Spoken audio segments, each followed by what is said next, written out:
Well, I hope that you will bear with me. I'm the last speaker for this panel. And I would like to say also that what I'm going to read is actually what do you call this? A teamwork with our office in Berlin of the International Peace Bureau. So, dear friends and colleagues, we are truly living in unprecedented times in what seems like a parallel universe, where people have forgotten the horrors of the atomic bombings of Hiroshima and Nagasaki from 80 years ago, where we have forgotten the promises of post-Second World War era, when global powers moved to prevent any future war, and where nuclear-armed states in 1968 signing the Nuclear Non-Proliferation Treaty included Article 6 with a commitment to good faith efforts towards complete nuclear and conventional disarmament. Instead, we are now witnessing the unprecedented proliferation of nuclear weapons and indeed active preparations for nuclear war, sadly. From the nuclear modernization program underway by all nuclear-armed states to the expansion of nuclear sharing in Belarus and the return of U.S. nuclear weapons in Lakenheath Air Base in the UK, global leaders are driving the nuclear arms race to new heights during a global climate of unprecedented threats. Earlier this year, we witnessed the US and Israel, two nuclear-armed states, attack the nuclear facilities of Iran under the guise of preventing proliferation. Despite the fact their actions make the likelihood of Iran deciding to create a nuclear weapons more likely.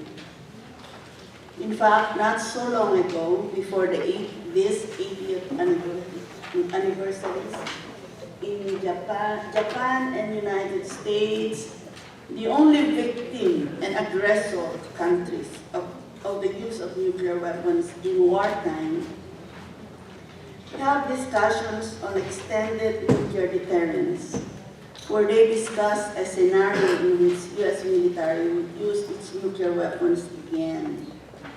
This comes on top of a growing tension in East Asia and in Europe, where the Western Alliance, including global NATO, has set the stage for military confrontation with their perceived enemies and nuclear-armed states, Russia, North Korea, and China. Similar discussions are underway in South Korea as well. As global tensions continue to rise, now many years underway, we would wish to recall the haunting message of Albert Einstein. And I quote, "I know not with what weapons World War III will be fought, but World War IV will be fought with sticks and stones," underlining that any global war will likely become a nuclear war and cause really mass destruction for the entire planet. The tendency of global leaders is to take advantage of the ongoing geopolitical shifts to achieve strategic advantage through competition, in the process eroding international law, weakening human rights, destroying the environment, and driving us closer and closer to nuclear war. Nationalism and authoritarianism are on the rise, and global inequality accelerating, especially in the global south. Our struggles for nuclear abolition, an end to war, a just green transition, global cooperation go hand in hand. They are part of the same struggle and we must address them together on a global scale, but also from the grassroots level up, which many of us actually do these days. To do so, we need to shift the paradigm on security away from militarized, nuclear-reliant, and zero-sum game understandings of security to an inclusive, human and planet-centered, and nuclear-free definition of common security. Common security thinking understands the interlinkages of our struggles across silos and across borders. The realization that we are in this struggle together and can only achieve security together, not against one another. It is a tool that directly challenges that status quo of militarization and nationalism, a dismantling of the myths of deterrence theory and the military advantage. And if it is embraced both within our societies and in political spaces, it holds the potential to facilitate nuclear disarmament through the framework of TPNW. In the current geopolitical climate, nuclear-armed states and their allies make empty gestures and statements towards nuclear abolition. They attend commemoration ceremonies, which we will actually witness on August 6 in Hiroshima and Nagasaki.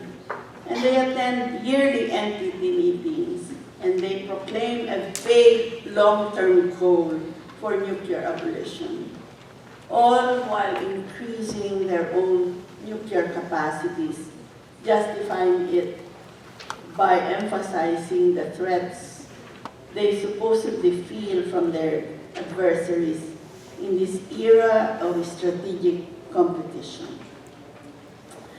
Common security reveals the policy of this way of thinking. History has shown us that arms races, nuclear conventional, decrease the overall security of all actors and indeed the entire planet. It is impossible to realistically achieve a strategic advantage and to increase the security of one bloc of states against another through nuclear modernization. From the common security lens, I think we can also see that going nuclear arms race and strategic competition will necessarily deny our societies the things that really make us safe.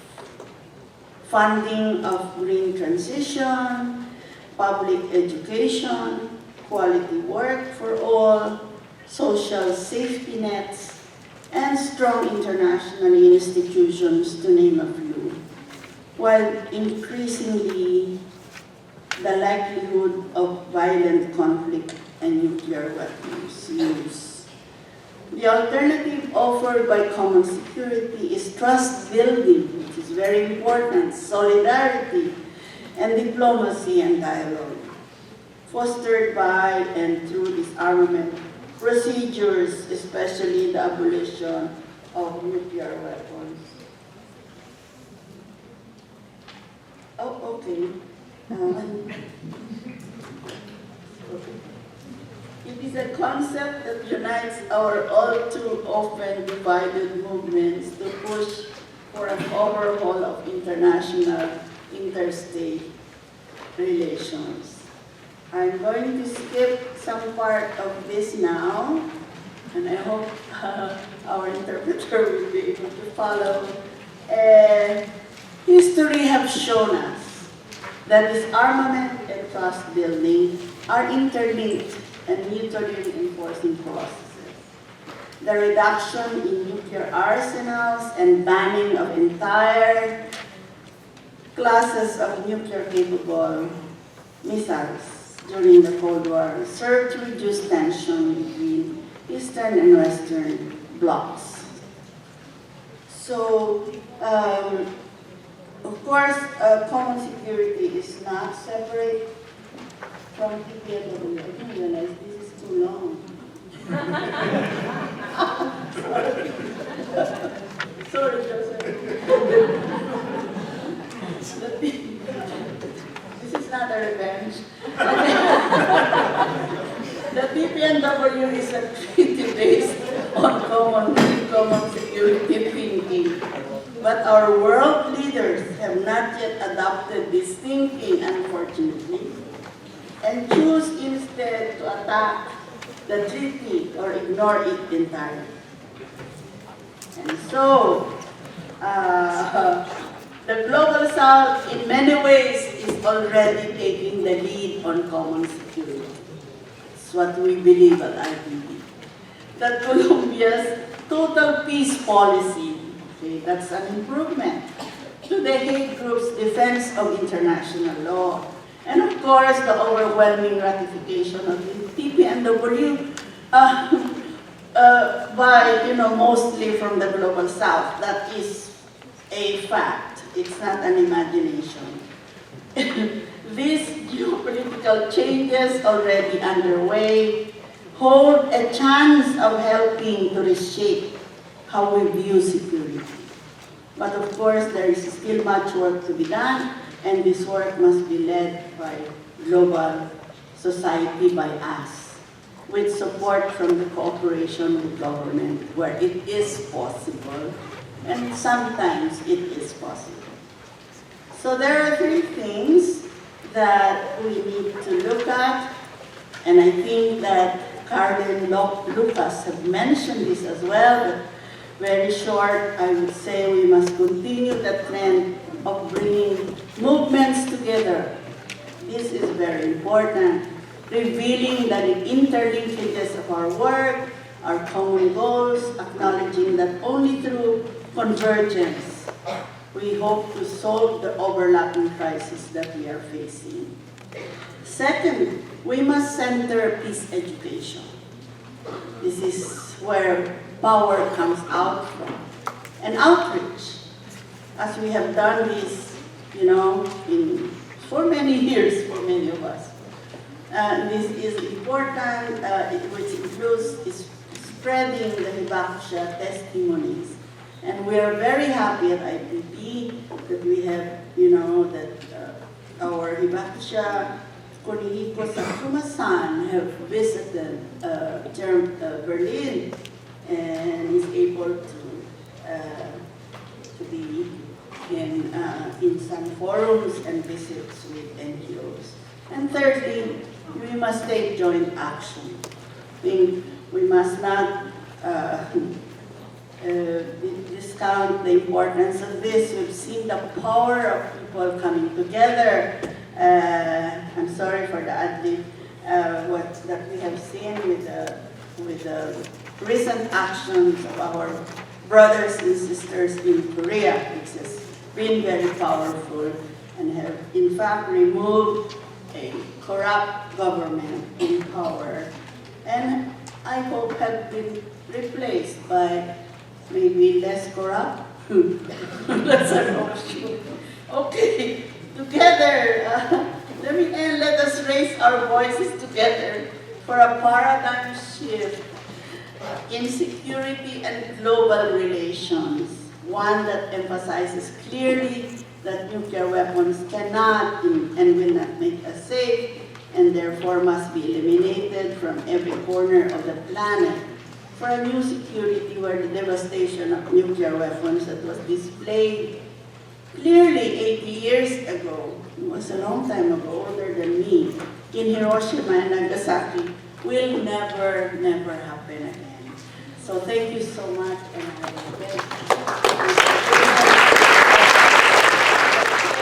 thank you for the question. I think you know the answer.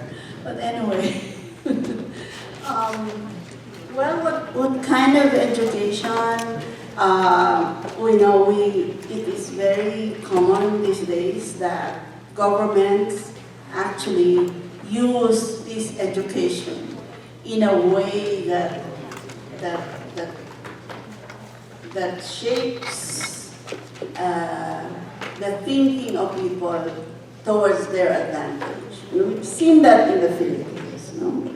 And therefore, it is not enough that we depend on the formal education that we get in schools and institutions, but also for us to be very vigilant in terms of looking at policies that comes out and the laws that comes out from Congress for us and also for others who adopt parliamentary procedures. It is also sometimes, we have peace education in the Philippines, actually as a lesson learned from the martial law years. And we try to institutionalize that, but it has deteriorated in a sense. There were other things that needs to be attended to, and before we know it, the books have already changed. And one of the recent happening was that the current president, who is the son of the Marcos dictator, have instructed the Department of Education to remove anything that talks about martial law in the books of that's being used in the school. So this is, I'm just saying these concrete things. I don't know if this is also happening in your part of the world, but much has to be done really in looking at it. And also that that peace education is not merely something that's just in the books, but it has to be manifested in terms of governance and also in terms of the actual day-to-day things that happen in the different aspects of our lives. So I don't know whether I've answered your question. I hope. It looks like you have.